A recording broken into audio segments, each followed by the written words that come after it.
अस्सलामुअलैकुम वरहमतुल्लाहि वबरकातुहू।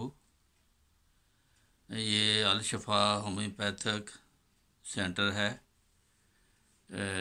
YouTube channel की तरफ से हम हर रोज़ एक बीमारी के बारे में होम्योपैथिक अद्वियात आपको बताते हैं।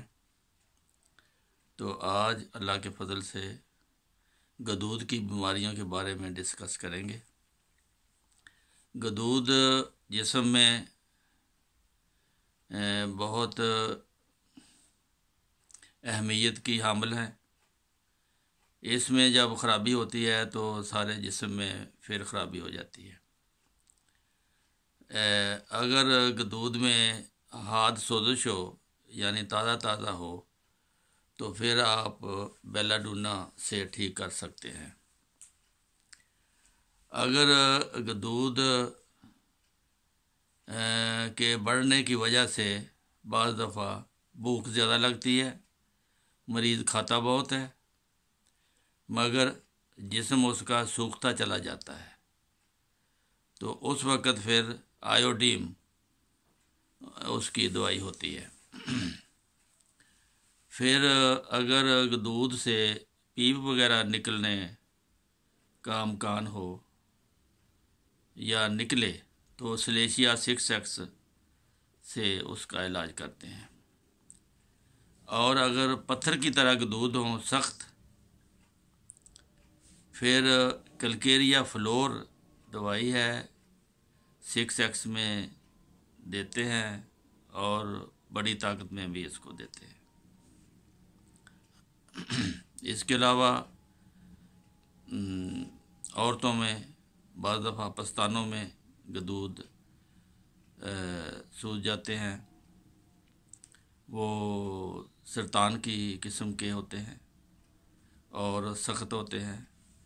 वो उसकी कई दवाइयाँ हैं, फाइटोलाका भी है और ब्रायोनिया भी है।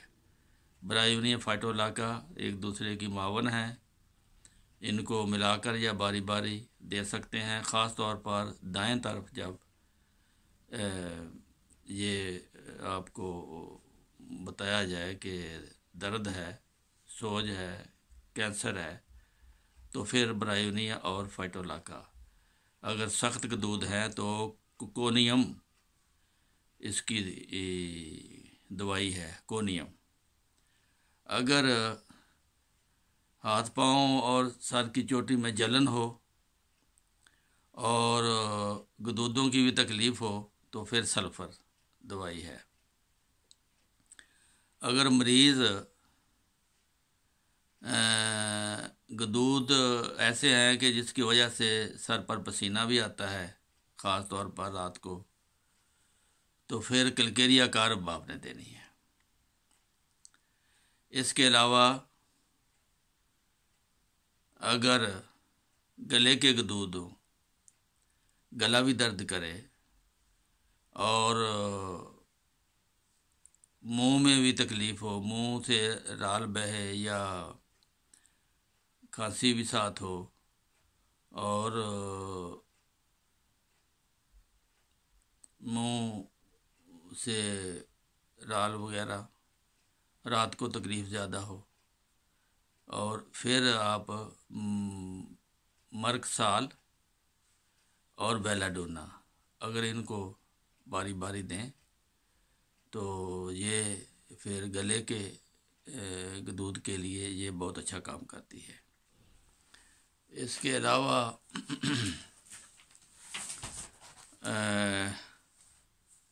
फाइटोलाका बता दिया है। बाज़ दफ़ा रहम में गदूद होते हैं जिसकी वजह से हमल नहीं होता, तो ऐसी हालत में कलकेरिया फ्लोर और सलेशिया 6X में अगर आप दें तो वो अल्लाह के फजल से ठीक हो जाते हैं। और अगर मरीज़ा कमज़ोर है और बहुत तकलीफ़ है उसको, तो सीपिया भी गदूद में काम करती है, लेकिन आम तौर पर सिलेशिया और कलकेरिया फ्लोर से ही ये बहुत सारी बीमारियां रहम की जो हैं वो ठीक हो जाती हैं। तो ये है आज का गदूद के बारे में। इंशाअल्लाह आइंदा फिर अगली बीमारी के बारे में हम हाज़िर होंगे। अस्सलामु अलैकुम व रहमतुल्लाहि व बरकातुहू।